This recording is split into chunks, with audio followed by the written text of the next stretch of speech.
Ahojte, moje meno je Katarína Marošiová a som absolventkou Fakulty výtvarných umení v Brne. Aktuálne vystavujem na hrade Špilberg na výstave Moduly, kde vystavujem moje dielo diplomantskej práce s názvom Start 1, respektíve Škrob 1. V mojej diplomantskej práci naväzujem na dielo, ktoré som tvorila pred ňou, ktoré sa volalo Dom pre moju hudbu. Podstatou tohto diela bola tvorba virtuálneho environmentu, ktorý som naplňala 3D skenmi škrobových škrupín. Mňa táto práca so škrobovými škrupinami začala fascinovať a napadlo ma, či tieto škrobové škrupiny nemôžem zväčšiť aj v realite, nielen vo virtuálnej realite. Takže som začala pracovať s materiálom, zamerala som sa na jeho vlastnosti, na jeho možnosti a na moje možnosti ho preskúmať. Súčasťou mojej práce tohto pseudovýskumu, respektíve môjho umeleckého výskumu, boli aj zápisky a denníky, ktorých som zapisovala moje postupy, rozmýšľanie, zážitky. Zapisovala som v nich, ako sa škrob správal a ako ďalej môžem postupovať. A v rámci týchto zápiskov a v rámci aj práce s materiálom som začala špekulatívnym spôsobom uvažovať nad materiálom a nad jeho využitím. Takže som začala vytvárať fiktívne príbehy o škrobových škrupinách a škrobových obydliach, ktoré sú nestále a ktoré nemusia slúžiť ani pre ľudí.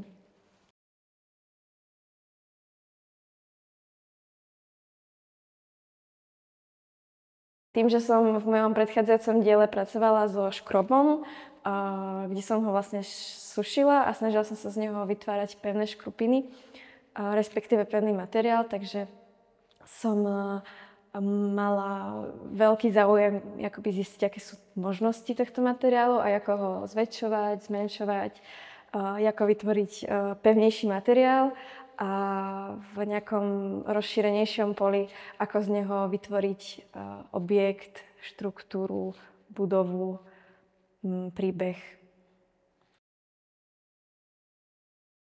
Ja sa v mojej tvorbe dlhodobo venujem viac priestorovým inštaláciám so zameraním na zvuk a na performance. A táto moja diplomová práca je pre mňa veľmi špeciálna v tom, že som sa akoby poprvýkrát venovala konkrétnemu materiálu.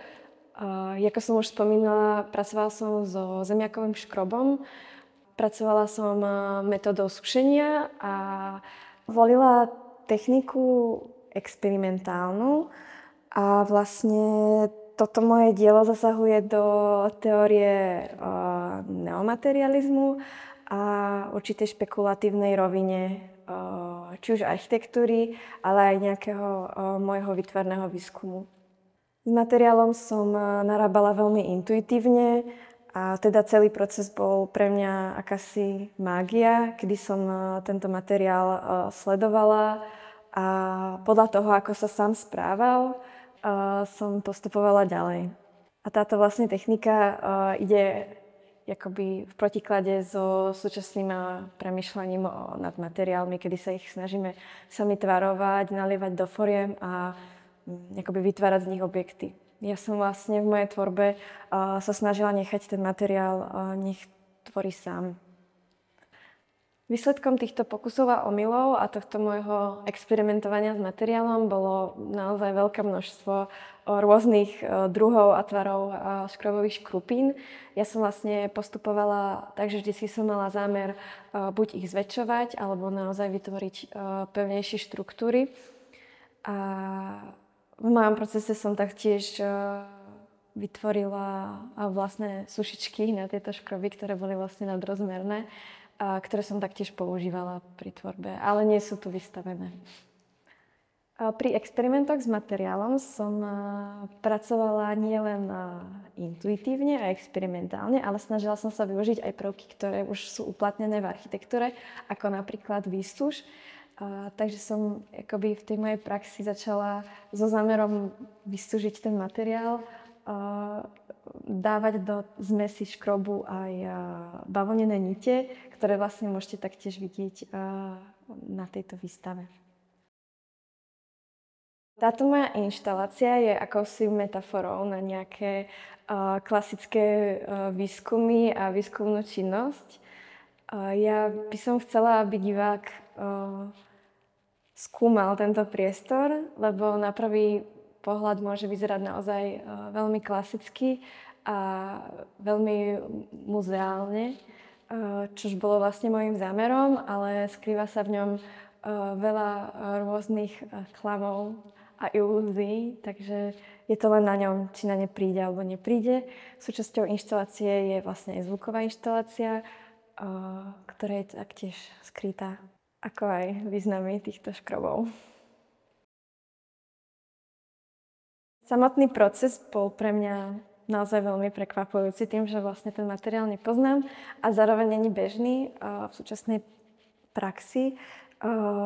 Každý deň som zažívala nejaké výzvy. Naozaj ten proces sa dá nazvať od výzvy k výzve. Kedy vlastne som bojovala, respektíve snažila sa nejak pracovať s lámavosťou tohto materiálu, keďže je naozaj veľmi krehký. A sama som nevedela ako a vlastne som na to prichádzala počas tvorby.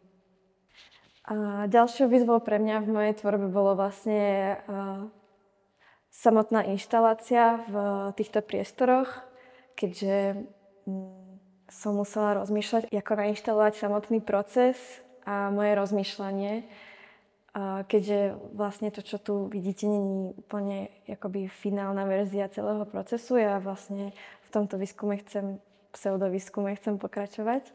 A vlastne výzvou bolo umiestnenie týchto škrobových škrupín do kontextu múzea na Špilbergu, respektíve výstavných priestorov. Pri rozmýšľaní nad koncepciou mojej inštalácie na hrade Špilberg som chcela brať do úvahy aj samotný kontext miesta Špilberg a čo vlastne tieto priestory predstavujú. Ja som v mojej inštalácii pracovala so sklenenými vitrínami, ktoré sú vlastne pochádzajú z hradu Špilberg a bežne sa to využívajú pri expozíciách, ktoré ale využívam v kontexte inštalácie tohto akoby klamu a ilúzie. Pracujem aj s meotármi, ktoré vlastne presvedcujú materiál a tie sú tiež akoby symbolom nejakého historického objektu, ktorý bol využívaný v minulosti. Vystavovať na hrade Špilberg bolo pre mňa naozaj výnimočná udalosť alebo skúsenosť. Už len kvôli kontextu miesta a kvôli priestorom, ktoré vlastne hrad Špilberg ponúka. Či už akusticky, ako môžete počuť, alebo vizuálne sú veľmi špecifické a to dielo vlastne musí s tým počítať.